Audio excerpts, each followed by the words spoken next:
Capítulo 13, verso 13. 13, 13. Ih, se brincar eu vou apanhar hoje, hein? Tanto 13, hein? Olha lá, o Jack já riu, ó.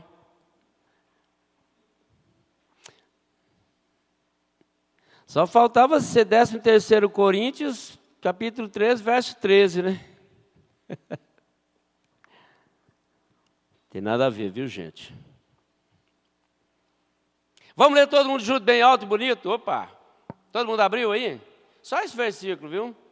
Que hoje quero fazer uma síntese, do resumo, uma síntese aqui da nossa temática de unidade cristã. E eu quero trazer duas aplicações finais aqui para a gente sair feliz da vida. Todo mundo junto, vamos lá, 1, 2 e já!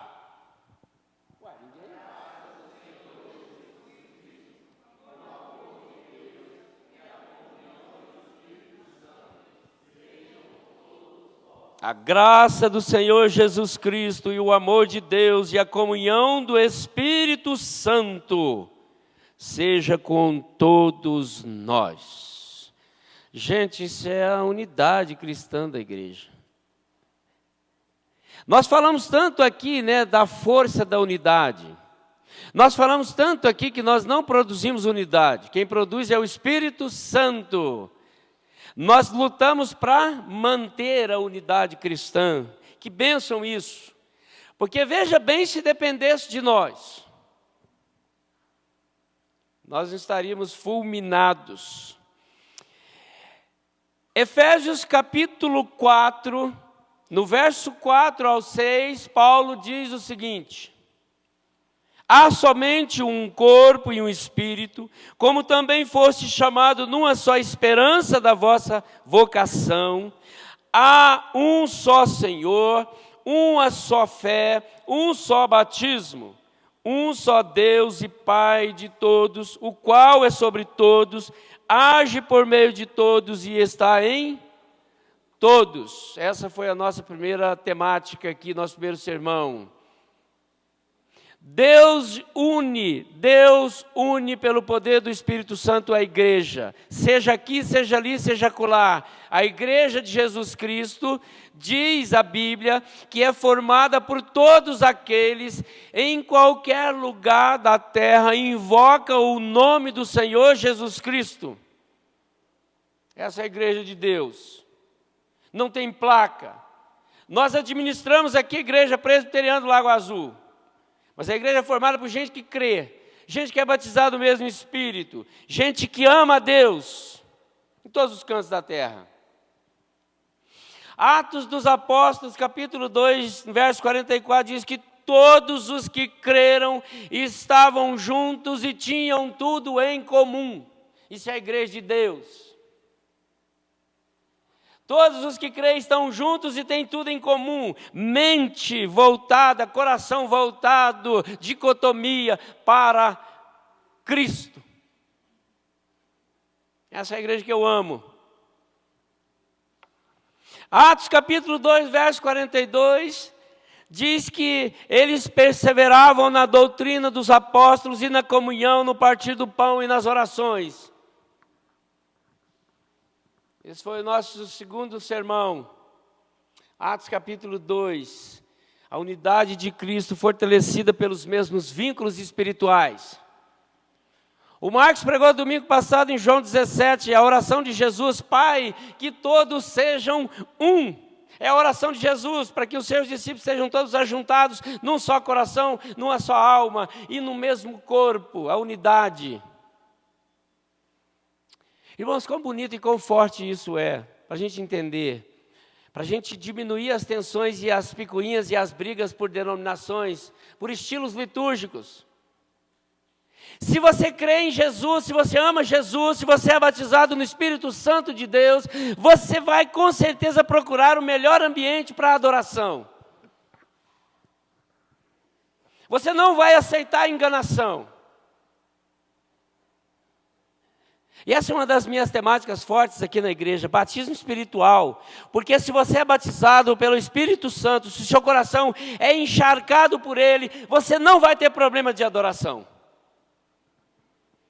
Você pode até usar a sua diversidade, a sua inteligência, o seu biotipo, a sua cultura, as suas estratégias para poder ter um ambiente de comunhão agradável, integrador, pacificador, para você adorar o seu Deus com toda a sua intimidade, com todo o seu coração, com toda a sua inteligência, e administrar bem a sua fé, e deixar a sua fé bem alinhada com Jesus Cristo.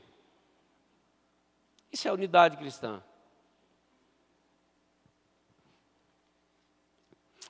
1 Coríntios capítulo 5, que nós destrinchamos aqui domingo retrasado, então, o terceiro sermão.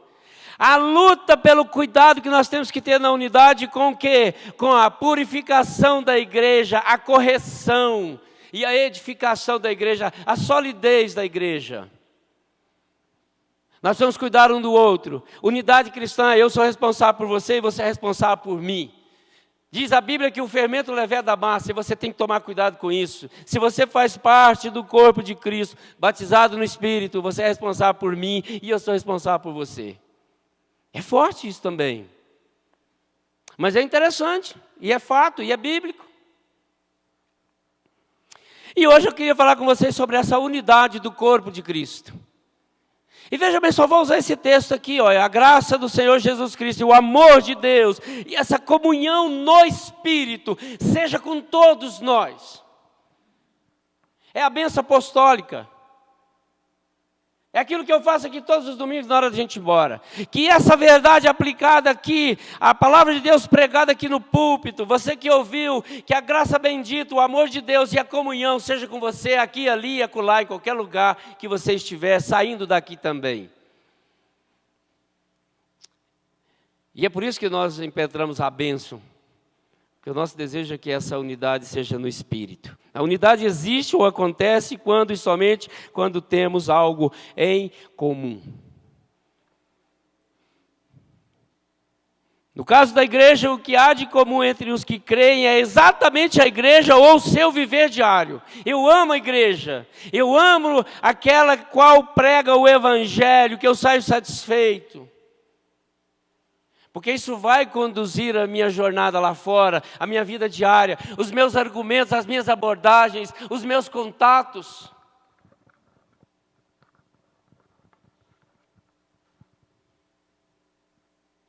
Basta nós lermos Atos capítulo 2, que nós estudamos aqui no sermão atrasado. Tinham tudo em comum, andavam juntos, tinham alegria, prazer na adoração, gratidão no coração, louvor na alma. E uns preocupavam-se com os outros.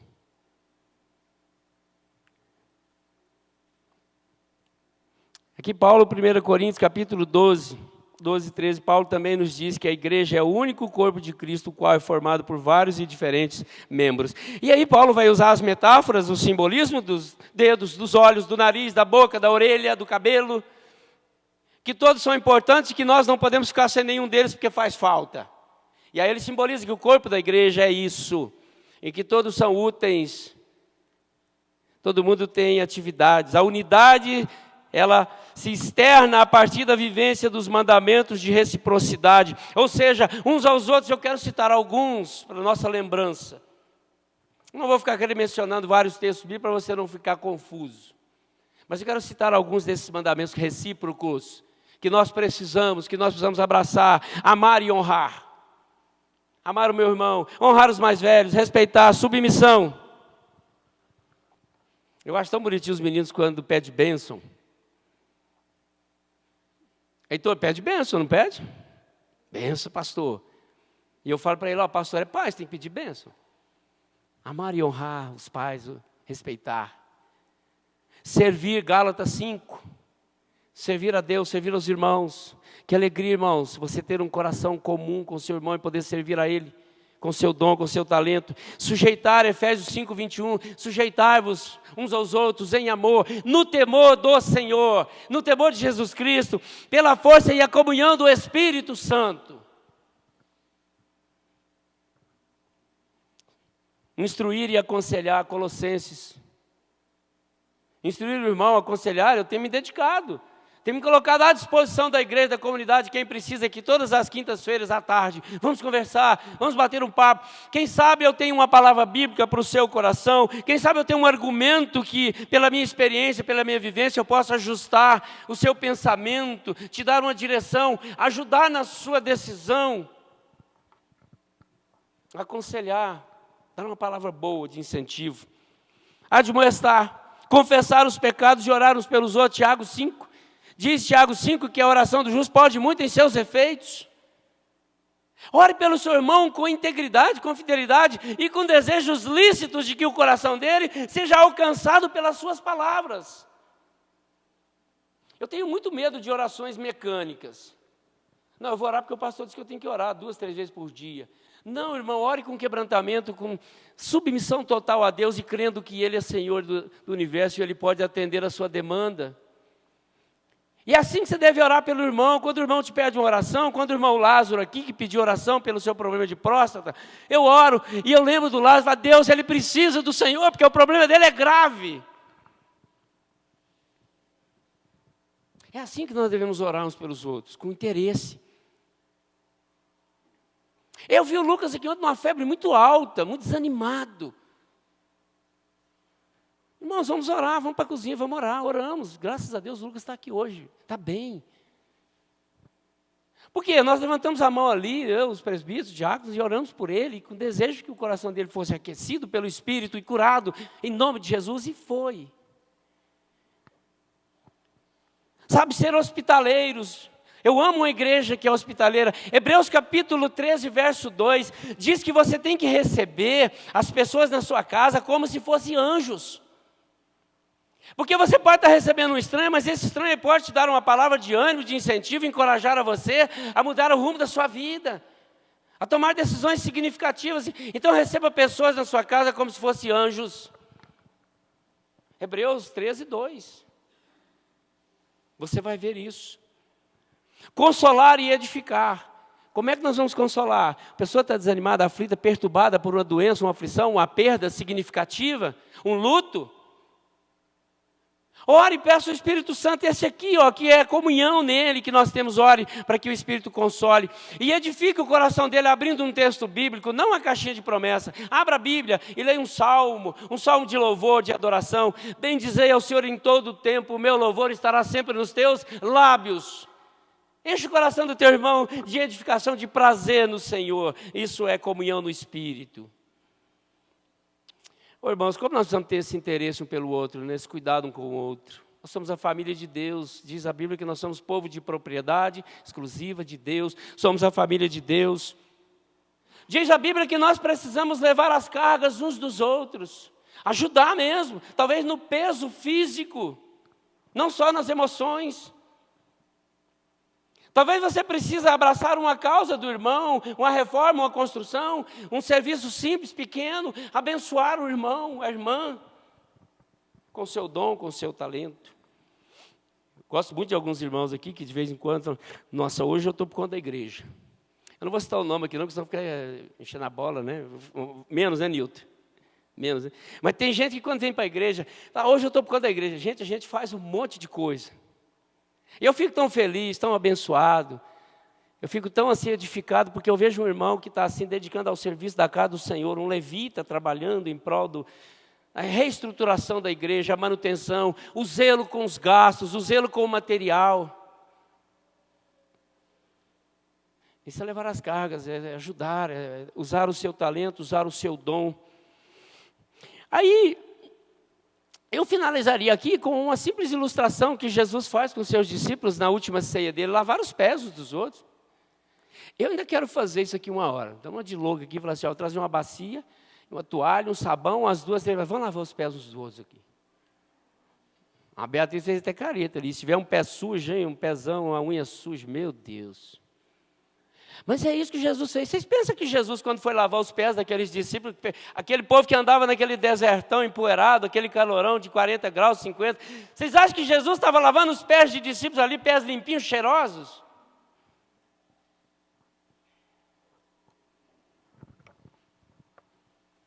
Irmãos, é uma lista aqui de atrativos, né, para exercitar a nossa comunhão no Espírito. Essa alegria de desfrutar do amor de Deus e essa comunhão no Espírito Santo. Mas o que, segundo a palavra, queridos, nos impede a unidade do corpo de Cristo. Essa é a tese que eu quero defender agora em 2 pontos. O que impede, às vezes, de você entender tudo isso que é bíblico? E aí, primeiro nós vamos desvendar aqui alguns motivos humanos, que a gente administra. O primeiro deles, ele é meio maquiado, que eu penso que ele é meio maquiado. Eu estou esperando aqui a direção de Deus. Vou continuar com os braços cruzados e vou ficar esperando aqui a direção de Deus. Deus não está me dizendo nada, mas ao mesmo tempo você também não está fazendo nada, né? Não, eu estou tranquilo, porque Deus não me direcionou em nada. Então você não está orando. Então você não está comungando da mesma fé, você não está batizado no mesmo Espírito, porque Deus não vai te deixar inerte, apático, sem brilho. Você vai esperar a direção de Deus até quando para ser um irmão totalmente inserido na unidade cristã e atendendo todos esses mandamentos de reciprocidade? Não, eu vou continuar esperando a direção de Deus.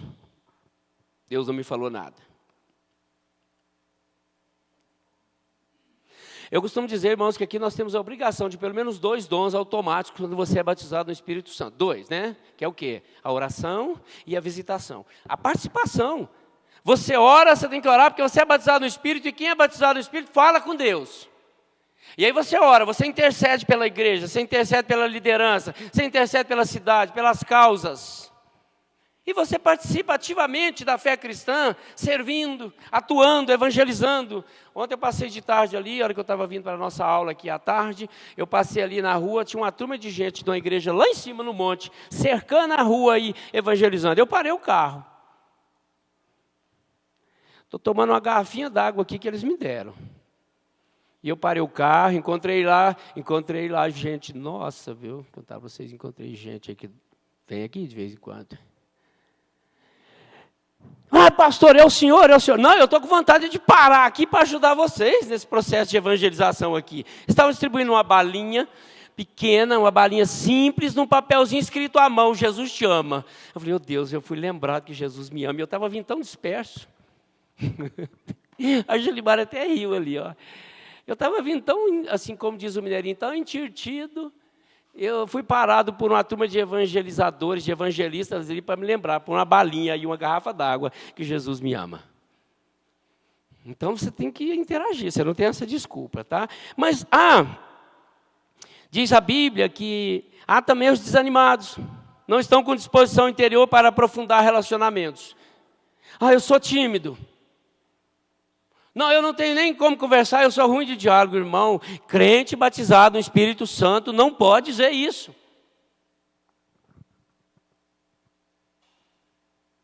Tem que ter entusiasmo, tem que ter vibração, tem que estar na porta da igreja, tem que distribuir um folheto, tem que falar com a pessoa sobre o amor de Jesus. Eu quero te incentivar a quebrar esse gelo. Mas o que preocupa é porque aí nós estamos falando de desânimo. Tem muitos que estão naquela fase apenas de receber, sem envolver demais. Eu quero receber, mas não quero me envolver com os irmãos para não pensarem ou não admitir que tem muito para repartir, que eu tenho alguma coisa para dar. Eu quero ficar na minha, eu sou tímido, desanimado. Irmãos, eu quero te incentivar a participar. Vibre com a igreja, vista a camisa da igreja, com os projetos da igreja. Acompanhe o grupo da igreja, fique atento, tem muita coisa boa acontecendo. Não fique aí apenas vendo a banda passar, seja um protagonista da história da igreja, não seja apenas um coadjuvante. Você é chamado e batizado pelo Espírito para servir a Deus, não deixe o desânimo vencer. Eu vejo a igreja nas quintas-feiras vazia, com 4, 5, 10 pessoas no máximo aqui no estudo bíblico, uma igreja que tem mais de 70 membros. Eu vejo as nossas reuniões de orações vazias. Eu quero incentivar você, em nome de Jesus, a vencer o desânimo. A segunda coisa também que talvez é preocupante são aquelas coisinhas de mágoas.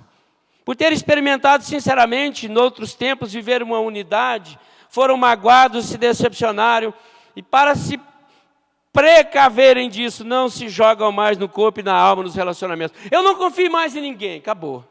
Eu fui decepcionado lá atrás.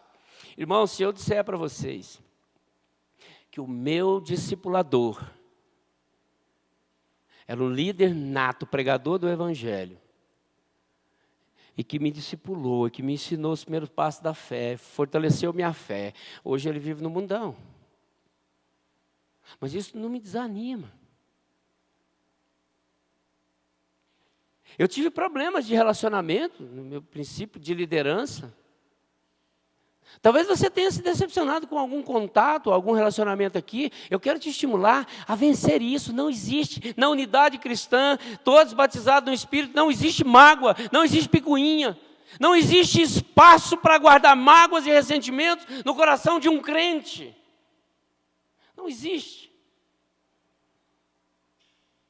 E eu tenho medo porque isso adoece a alma. Orgulho, por não reconhecer as suas necessidades e dificuldades próprias, alguns julgam que os outros não têm muito a acrescentar na vida deles. Ah, não, aquela igreja não tem nada para me oferecer mais. Já conheço todo mundo lá, já conheço os pastores.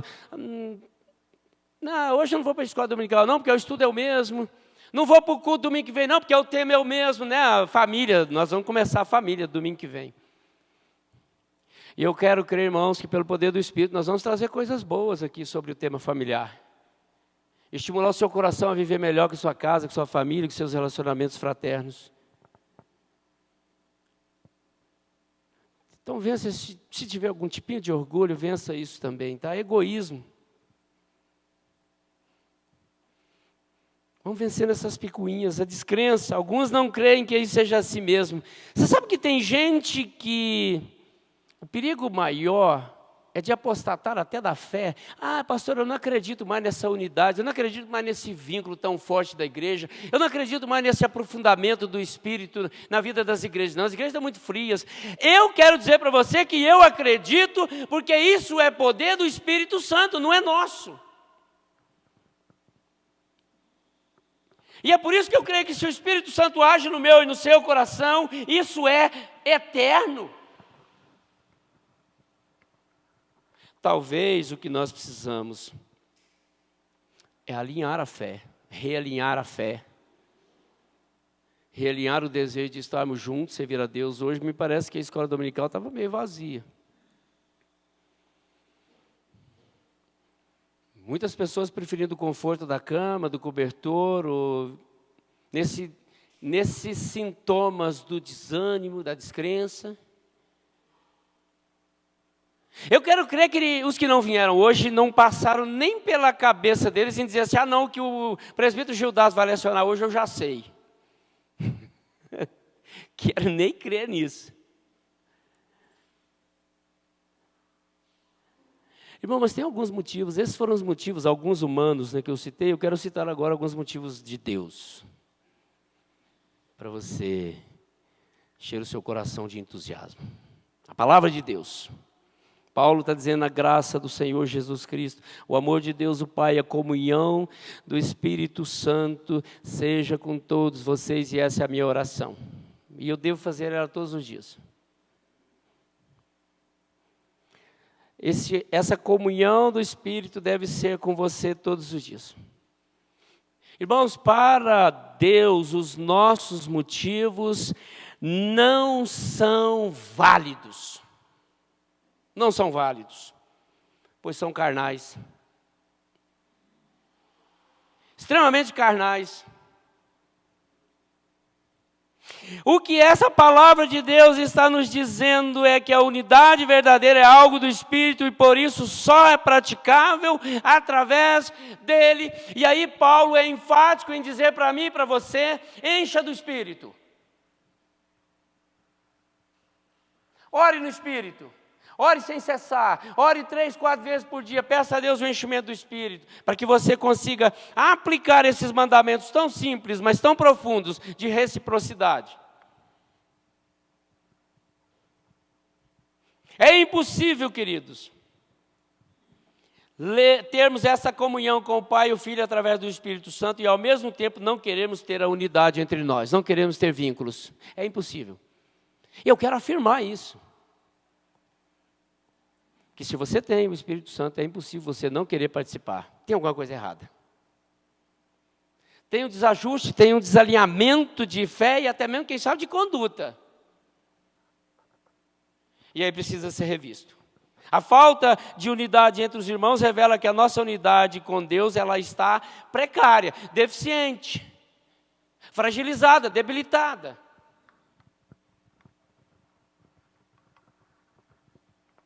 Eu não sei, eu sou muito, talvez eu seja muito exigente, porque se eu tenho uma igreja com 70 membros arrolados, pouco mais aí de membros não comungantes, eu queria ver todos aqui.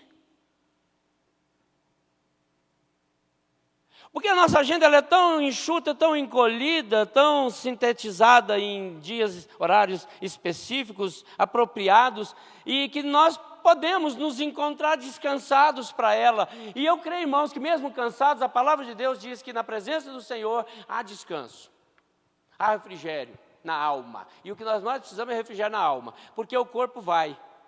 Se a alma estiver bem, se o intelecto estiver funcionando normal, se o coração estiver pulsando de alegria e cheio do Espírito, o corpo vai.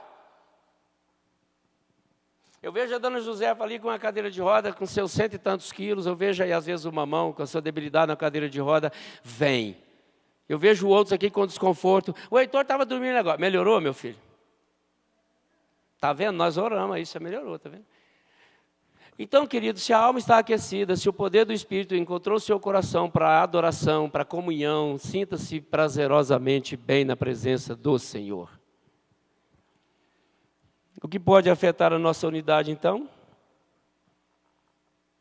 Isaías responde para nós: mas as vossas iniquidades fazem separação entre vós e o vosso Deus, e os vossos pecados encobrem o rosto de vós, para que não vos ouçam.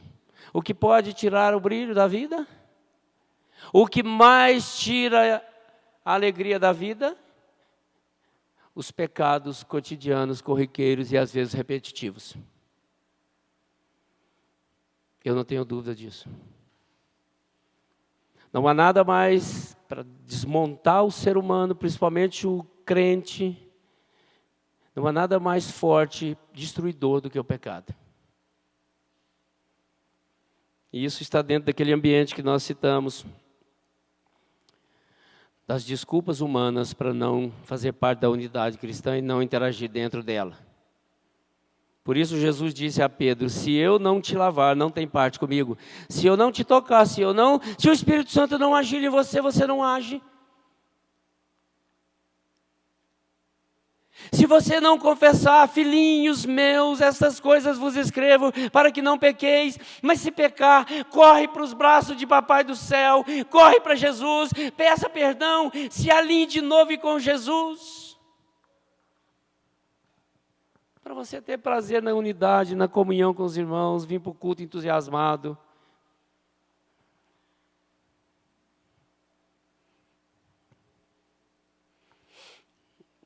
Irmãos, se Jesus nos pede essa disposição para nos arrepender, nos perdoar uns aos outros, é porque Ele próprio, Ele tem para conosco a mesma disposição. Se Ele nos pede para ter disposição em confessar, em perdoar e nos alinhar na unidade cristã, é porque Ele tem disposição para estar conosco. E Ele disponibiliza isso para nós. Salmo 34 que nós lemos: perto está o Senhor dos que têm um coração quebrantado e salva-os de espírito oprimido. Perto está o Senhor daqueles que têm um coração no chão. E eu quero ilustrar de novo. Eu sei que você já ouviu muito isso, eu quero ilustrar. Ronaldo Vidora disse que no seminário dos Recife tinha um aluno muito arrogante, extremamente arrogante.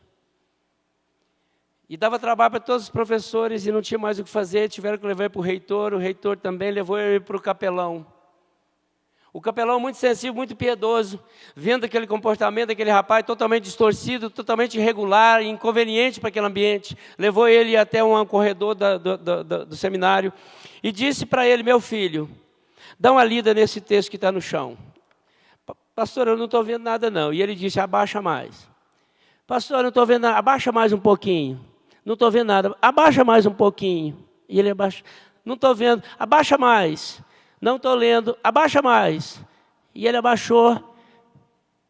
Um coração quebrantado e contrito jamais desprezará, ó Deus. E aquele rapaz levantou curado. Mas foi preciso o capelão levar ele lá no chão, encostar o nariz dele no chão e dizer: se humilhe na presença do Senhor, porque os humilhados serão exaltados. Um coração quebrantado e contrito jamais desprezará, ó Deus. E o salmista Davi experimentou isso, confessando os seus pecados, sendo confrontado pelo profeta e teve a sua vida curada. Talvez a dificuldade da unidade com Deus e com os homens, a demanda seja quebrantamento. E eu finalizo aqui. Quebrantamento é você reconhecer a rebeldia do seu eu e que quer ser curado por Deus. Quebrantamento é isso. Quebrantamento não é aspirar ao poder nem querer mandar. É negar o nosso eu e fazer morrer a nossa própria vontade. Agora já não sou eu quem vive, mas Cristo vive em mim. Irmãos, admitir essa intervenção de Deus em nossas vidas e vontades é uma necessidade urgente.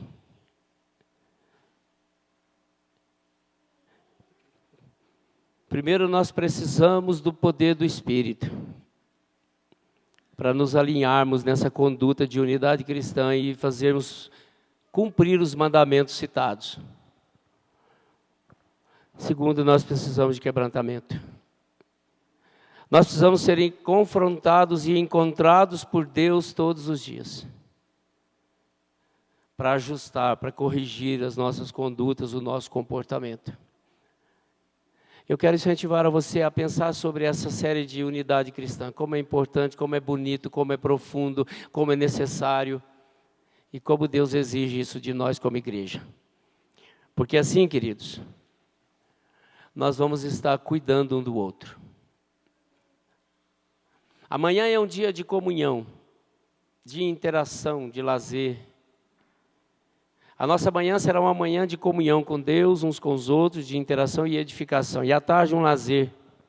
Aproveite para você desfrutar da comunhão, dessa unidade cristã. A Bíblia diz: ai do homem que confia no homem. Jeremias. Que o nosso quebrantamento seja o que vai, de fato, gerar a unidade com Deus e com os irmãos. Busquemos o enchimento do Espírito, queridos, e a sua comunhão para nos revestirmos de todo o poder que nos capacita a vivermos a vida que agrada e glorifica o nome de Jesus. Então o mundo verá a sua glória em nós e crerá que Deus enviou Jesus e que a graça bendita de Jesus Cristo, o amor de Deus, a comunhão do Espírito Santo seja com todos nós. Vamos orar, fiquem de pé, vamos cantar de novo com os irmãos e impetrar a bênção. E eu quero orar com você nesta hora. Você que participou de toda essa série de Unidade Cristã e viu a importância dela, a profundidade dela, o valor dela na unidade, no corpo. Hoje nós falamos do corpo, a interação, o agir de cada um, a alegria de poder servir uns aos outros. Você que ouviu essa série, meu desejo é que seu coração tenha sido aquecido, edificado e se comprometa mais com o reino. Se comprometa mais com o envolvimento com a igreja, com os irmãos. Sou muito grato a Deus por esta igreja, por você, por todas as famílias. E o meu desejo em maio é que todas as temáticas, todos os sermões que trouxermos aqui para aquecer o seu coração no ambiente familiar, sejam encontrados nas necessidades do seu coração. Pai, em nome de Jesus, nós te amamos e adoramos o teu nome. Agradecemos por esse momento, esse mês que se encerra. Pedimos a bênção e a graça bendita do Senhor sobre cada coração. Que a palavra do Senhor seja viva, eficaz e poderosa e aplicável nos nossos corações. Nos ajuda pela força do Espírito. Obrigado por cada um aqui presente. Abençoa, Pai, todos em nome de Jesus. Amém. Vamos cantar mais um cântico?